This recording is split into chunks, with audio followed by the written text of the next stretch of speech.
Ang bilis ng karma, isang sponsors umayaw na kay Erica. Sino kaya ang sponsor na ito mga kalingap? Yan ay malalaman na natin mamaya mga kalingap. At sanay hindi nyo po makalimutan na mag-like sa video na ito. Paunawa tapusin muna ang kabuuhan ng video na ito bago magkomento. At maraming salamat po mga kalingap sa pagpatuloy na pagsuporta lalo na kay Kuya Val Santos Matubang at Kalingap Rab. Erica ang dating Kalingap Angels na biglang kumalas sa Team Kalingap. At hindi ito inasahan ng karamihan sa bigla nitong pag-back out. Pilit na makakuha si Kalingap Rab ng update kay Erica ngunit nahirapan sila dahil ayaw nang magpakita at humarap si Erica kay Kalingap Rab.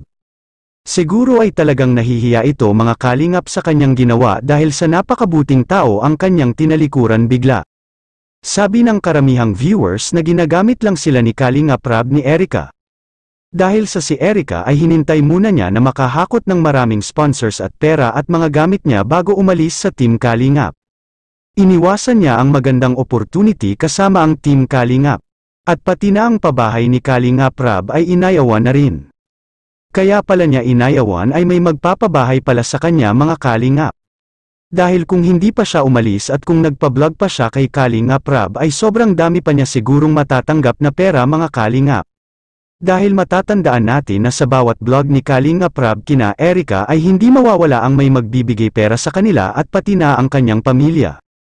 Kaya sobrang pasalamat ni Kalingap Rab na hindi natiis ni Erica na magpanggap. Dahil kung nagtagal pa yun sa Team Kalingap ay marahil marami pa itong mahakot na tulong galing sa mga sponsors ni Kalingap Rab. Siguro ay nagilty na si Erica mga kalingap sa kanyang pagpapanggap at kaya siya hindi na sumipot at nagpakita kina Kalingap Rab. Sa kabilang dako naman mga kalingap samot-sari ang naramdaman ng mga viewers noong nalaman na nila ang pagkalas ni Erica sa Team Kalingap.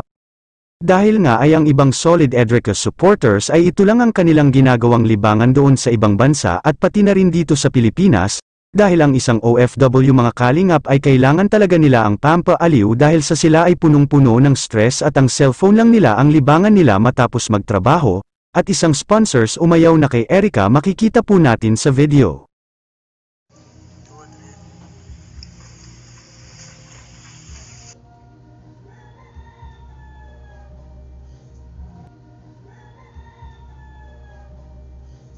May matatanggap sana ulit si Erica galing sa sponsors ni Kalingap Rab ngunit binawi ito at ipinabigay na lang kay Pastor.